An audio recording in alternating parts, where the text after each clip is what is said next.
Sabay-sabay natin alamin ang mga kaganapan na nangyayari sa ating bansa.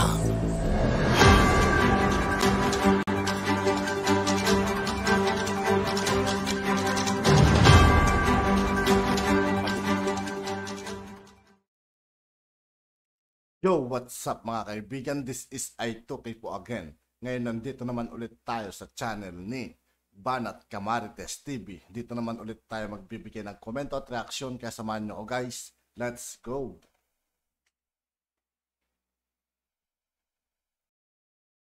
Sumusuway ba nga po talaga si Speaker Martin Romualdez kay PBBM? Isa-isahin natin. Ang sabi ni Presidente PBBM, at maaalala nyo to, hindi ko kinakailangan ng charter change para magkaroon ng pag-unlad. At ang nangyari nga is, matapos ang isang taon, talaga namang isa tayo sa pinakamalakas at malagong paglaki ng ekonomiya. No? So tama, hindi kinakailangan ng charter change para umunlad ang ekonomiya. Pero ang Speaker Romualdez, sabi niya kinakailangan amendahan ang economic provisions ng charter change. Pangalawa, pirma. Abay, ang sabi ni Presidente, itigil yung pirma na yan. Dahil yan ay nagiging dahilan para tayo maging hati-hati. At saka, hindi niya nagustuhan yung pagbabayad ng suhol na nakita niya sa television. Bagamat ang nagsabi nito ay si Senate President Zubiri, matapos makipagpulong sila nung araw ng Van de Honor, kasama si Senate President Zubiri, Senate Pro Tempore Ligarda, at saka si Speaker. Ang sabi nga, napakainit daw ng tahalakayan. Pero matapos ang pagpupulong na yan, tinalaga ni Presidente ang Senado na manguna para dito sa pagbabago ng economic provisions, at hindi nga sila sigurado kung kinakailangan pang baguhin ang ating saligang batas kasi po pwede naman niyang gawin sa pamamagitan ng batas. Abay, matapos maanunsyo to, anong nabalitaan natin? Tuloy pa rin ang pirma, tuloy pa rin ang pagkalap ng pirma, tuloy pa rin ang pag-dedeposito ng mga pirma sa COMELEC, at syempre, tuloy pa rin ang pamimili ng mga signatures. Pangalawang beses na po yan na pagsuway, di ba po? O, yung ano naman, yung impeachment ni Sara Duterte, hindi naman siya sumubay. At least hindi pa. Kasi yung pirma, malinaw ha, sa usapan pa yan, sa harapan ng pinakamataas na mga opisyalis ng Senado. Pero sinuway pa rin ni Mr. Speaker. So ang tanong, talaga bang sumusuway si Speaker kay PBBM? Ang pangatlo pa pala, nagsalita ang Presidente 7 buwan nang nakakalipas na hindi siya makikipagtulungan sa ICC dahil labag yan sa ating soberenya.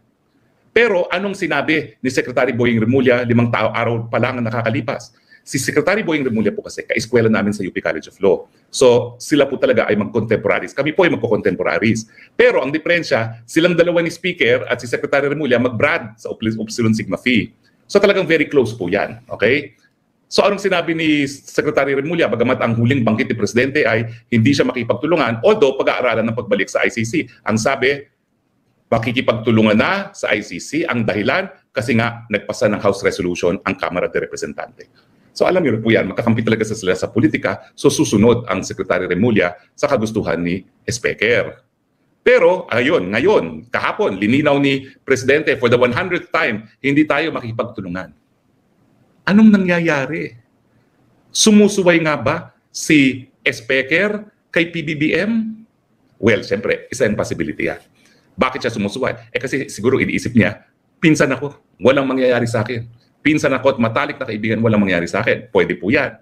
Pero parang nakakahiya din kung ikaw ay Speaker, nababalik na rin ng Presidente. Miski suwayin mo siya, nalalaman ng mga kasama mo sa Kongreso na parang hindi pala kayo tugma ng nais ng Presidente at kaya ka namang hinalal, ang perception is siya ang pinakamalapit kay Presidente.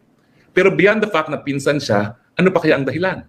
May nagsasabi, ay, alam ni Speaker ang lahat ng sekreto ni PBBM. Pero kung sekreto yan, at kung talagang ibubulgar na Speaker ang mga sekreto ng Presidente, hindi ba kung bubulgar niya ang mga sekreto, pati siya ay mawawala sa posisyon? Dahil ang Speaker naman ay hinalal ng mga kapwa-kongresista dahil endorse siya ng Presidente. So parang hindi ata sekreto. Or, ito ang pinakamalala, baka naman sa mulat-mula, si Speaker talaga ang nasusunod. Hindi ko alam kung bakit. Pero malinaw po yan ha. Hindi siya sumusunod sa sinasabi ng Presidente at ang pinaka-nakakatakot ay siya talaga ang nagdedesisyon. Ano pa yung dinidesisyonan ni Speaker? Yung relasyon natin sa China. Kasi silang dalawa magpinsan, yung ambassador to United States na si Babes Romualdez, talagang maka-Amerikano sila. Nung bagong-bago si PBBM, ang sabi naman niya, China ang pinaka-importante nating partner. Kasi nga, pangalawang ekonomiya sa daigdig, kapitbahay natin. Pero nabago. At tingin ko yan, sa impluensya talaga yan ng magpinsang Romualdez, Babes and Martin. So ang final possibility ay hindi sumusuway. Siya talaga nagpapatakbo ng gobyerno. Now, anong solusyon? Naku, ang solusyon ay naki-PBBM. Mr. President, dahil kinampanya naman kita para maging presidente, patunayan niyo po na kayo talaga ang gumagawa ng desisyon bilang presidente at hindi si speaker. Paano niyo po magagawa yan? Naku, parang isang pamamaraan na lang ang po pwedeng gawin ninyo. Palitan niyo na si speaker. Habang siya po ay speaker, talaga namang susubukan niyang masunod ang kagustuhan niya. O isa pa pala, mantakin niyo yung SMNI.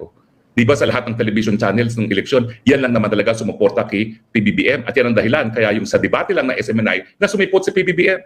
And yet, pinasara ni speaker. Nagdududa pa ba kayo kung sinong nasusunod? Mukhang si speaker talaga ang nasusunod. So Mr. President, ang tanging pamamaraan para mapakita mo na ikaw ang in control, tanggalin mo na yung pinsan as speaker. Dahil habang nananatili po siya sa speaker, babaliwalain niya ang mga desisyon mo. Siyempre, may mga nagtatanong, bakit kaya ang nagdedesisyon ay hindi makagawa ng sariling desisyon ang presidente? Pero sa ngayon, tingin ko, Mr. President, unang-una, talaga pong napaka-divisive nitong si speaker. Pinagwawatak-watak niya ang unit team. Kabuti-buti nagsimula tayo, nagkakaisa ang Duterte at ang Marcos. Hindi ko maintindihan kung bakit gusto ni speaker na magkahiwalay ang Marcos at Duterte. Wala pong mabuting idudulot yan. Dahil sa pagkakaisa, tayo po ay malakas. Pangalawa, parang bengador itong si speaker na hindi na makatangian ng ating PBBM. Galit siya dahil tinawag siyang tambaluslos, tinanggalan ng budget. Inisnab siya, kaya ipakuhuli sa ICC. Tama ba yan? Halalang taong bayan yan, katandem yan ng ating presidente. And yet, dahil petty ka, nabubwisit ka, gagawin mo ito at gagaguhin mo pa. Bababuyan mo pa yung institusyon ng Kongreso. Galing po ako dyan sa Kongreso. And I can tell you, I consider my days in Congress as my happy days. Hindi po kami ganyan ng 17th Congress. At nakakaawa po na tinatrato ng speaker na parang rubber stamp ang mga kongresista na kapag hindi sumunod, walang budget. Naku, wag pong ganyan dahil lahat po kayo dyan sa Kongreso binigyan ng mandato ng iba't ibang distrito. Hindi po dapat ganyan. So Mr. President, unang-una para mapatunayan mong you're in control, talagang kinakailangan masunod ang sinasabi mo na hindi mangyayari habang kinukontra yan ng speaker. Ang solusyon lang dyan, ipakita sa lahat na you are president, palitan mo na po ang inyong pinsan as Speaker of the House. 380 naman po yung pagpipilian nyo bilang kapalit. Pero habang hindi nyo po ginagawa yan, nagmumukha po kayong inutil. I'm so sorry. Pero habang kayo nagsasabi na for 100th time, sinabi ko na hindi ako makikipag-cooperate, bakit sinabi ni Justice Secretary Remulla na makikipag-cooperate siya dahil daw doon sa House Resolution ng House? Sino na naman ang promotor ng House Resolution na yan? The Speaker. Dahil napikon siya na inisnab siya ni BP Sara doon sa arrival statement nyo galing kayo sa APEC. Pag hindi nyo po ginawa yan, mababaliwala yung mandato ng 30 million na Pilipino na bumoto sa iyo. Hindi po namin hinalal ang speaker para maging presidente. Ang naghalal ang pulong sa kanya ay yung mga taga-Tacloban.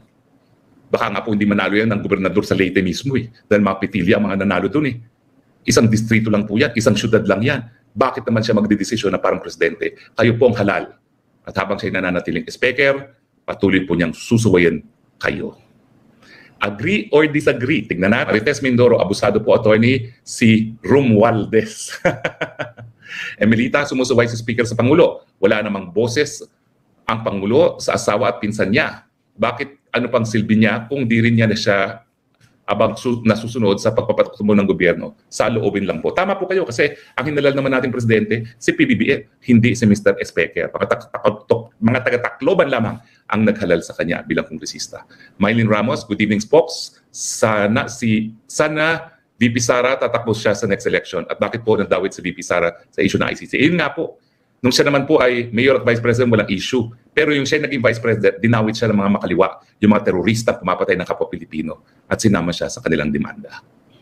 Reynaldo Sanggalang, Tamba will never defy BBM because why will Tamba defy BBM when in fact he's actually running the government? Yun nga pong sinasabi ko, hindi siya nagde-defy. Siya talaga ang nagpapatakbo. Tama ka, Reynaldo, yan yung aking situation number 3 na nakakatakot kasi hindi naman natin siya binigyan ng mandato para maging presidente.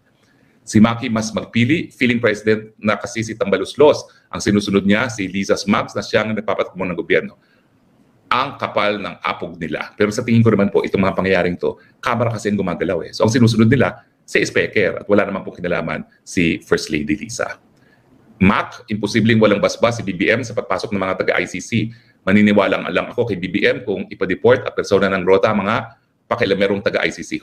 Ako naman po, may compromise. I will accord him the benefit of the doubt, pero kinakailangan isulat niya yung decision na yan. Mag-issue siya ng isang presidential issuance na nagsasabi na hindi dapat makipagtulungan ng lahat ng ahensya ng gobyerno ay hindi talaga dapat makipagtulungan.